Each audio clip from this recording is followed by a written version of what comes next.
Sir, ബഹുമാനപ്പെട്ട പ്രതിപക്ഷ നേതാവ് ഇവിടെ സഭയിൽ പറഞ്ഞതുപോലെ അദ്ദേഹം തന്നെ മുഖ്യമന്ത്രിയോട് ഇക്കാര്യം ആവശ്യപ്പെട്ടു.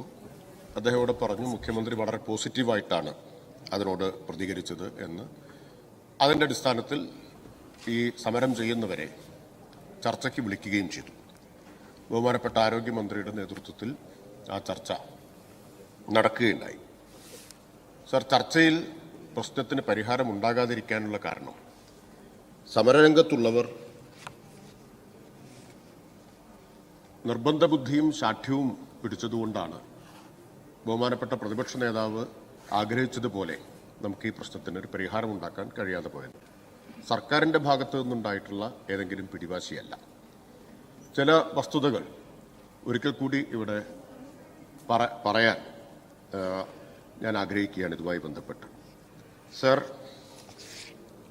ഈ സർക്കാരിന് ആശാമാരുടെ പ്രശ്നത്തോട് എല്ലാ കാലത്തും അനുഭാവമാണുള്ളത്. അനുഭാവപൂർണമായ നിലപാടാണ് സർക്കാർ സ്വീകരിച്ചിട്ടുള്ളത്. അപ്പോൾ അത് തെളിയിക്കുന്ന വസ്തുതകൾ നമ്മുടെ മുമ്പിലുണ്ട്.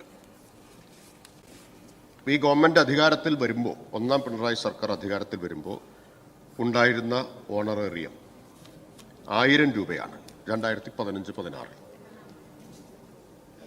ദയവായിട്ട് ക്ഷമയോടെ കേൾക്കണം. ഞാൻ തർക്കത്തിനല്ല. ബഹുമാനപ്പെട്ട പ്രതിപക്ഷ നേതാവ് ഇവിടെ ഉന്നയിച്ച അതേ സ്പിരിറ്റിലാണ് ഞാൻ ഗവൺമെന്റിന് വേണ്ടി ഇതിന് മറുപടി പറയുന്നത്. പക്ഷെ വസ്തുത നമ്മൾ പറയണമല്ലോ.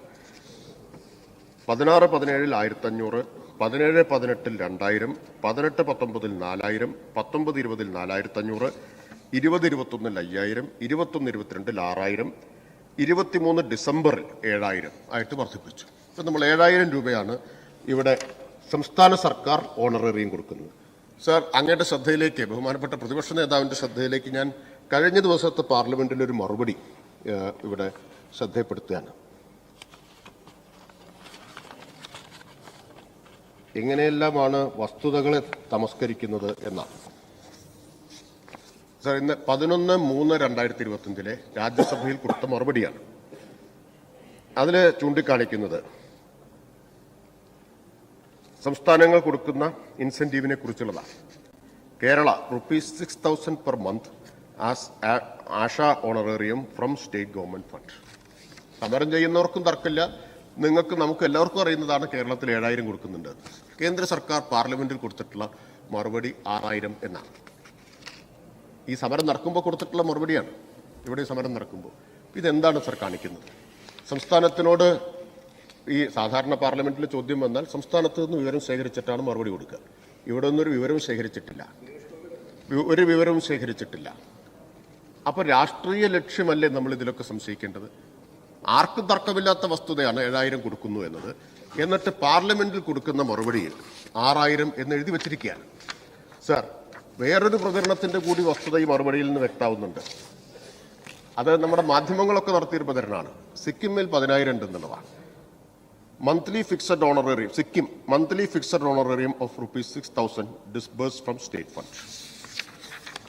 അപ്പോൾ ഒരു ഭാഗത്ത് 10000 എന്ന് ഇവിടെ മാധ്യമങ്ങൾ പ്രചരിപ്പിക്കുന്നു, സിക്കിമിൽ അത് 6000 ആണെന്ന് മറുപടി പറയുന്നു. കേരളത്തിൽ 7000 കൊടുക്കുന്നത് 6000 എന്നീ മറുപടിയിൽ തെറ്റായിട്ട് കാണിച്ചിരിക്കുന്നു. നമ്മുടെ MP-മാർക്ക്, പ്രത്യേകിച്ച് രാജ്യസഭയിലുള്ള MP-മാർക്ക് ഇക്കാര്യത്തിൽ അവകാശ ലംഘനത്തിന് നോട്ടീസ് കൊടുക്കാവുന്നതാണെന്നാണ് ഞാൻ വിചാരിക്കുന്നത്. ബഹുമാനായിട്ടുള്ള മുൻ പ്രതിപക്ഷ നേതാവ് ദീർഘകാല MP ആയിരുന്ന ആളാണ്. അദ്ദേഹത്തിന് ആ കാര്യത്തിൽ കൂടുതൽ പറയാൻ കഴിയുമായിരിക്കും തോന്നുന്നു. കാരണം സഭയെ തെറ്റിദ്ധരിപ്പിക്കുകയാണ്. ചോദ്യം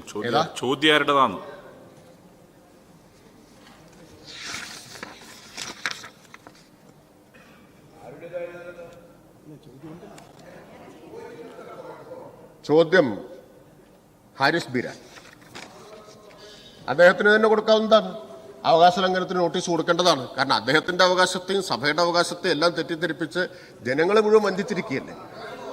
ശരി സർ, ഞാൻ അധിക സമയം എടുക്കുന്നില്ല. പിന്നെ രണ്ടാമത്തെ ഒരു കാര്യം, 10000 രൂപയാണ് അഷ്വേർഡ് ഇൻകമായിട്ട്, വേതനം എന്ന് പറയാൻ പറ്റില്ല, ഓണററി ആണല്ലോ. അതിൽ 7000 കേരളം കൊടുക്കുകയാണ്. ബാക്കി 3000 രൂപ ഫിക്സഡ് ഇൻസെൻറ്റീവാണ്. ആ 3000 രൂപയിൽ 60-40 നമുക്ക് എല്ലാവർക്കും അറിയാം. 1800 കേന്ദ്രം, 1200 സംസ്ഥാനം. അപ്പോൾ ഫലത്തിൽ ഉറപ്പായി കിട്ടുന്ന 10,000-ൽ 8,200 സ്റ്റേറ്റാണ് കൊടുക്കുന്നത്. 1,800 മാത്രമാണ് കേന്ദ്രം കൊടുക്കുന്നത്.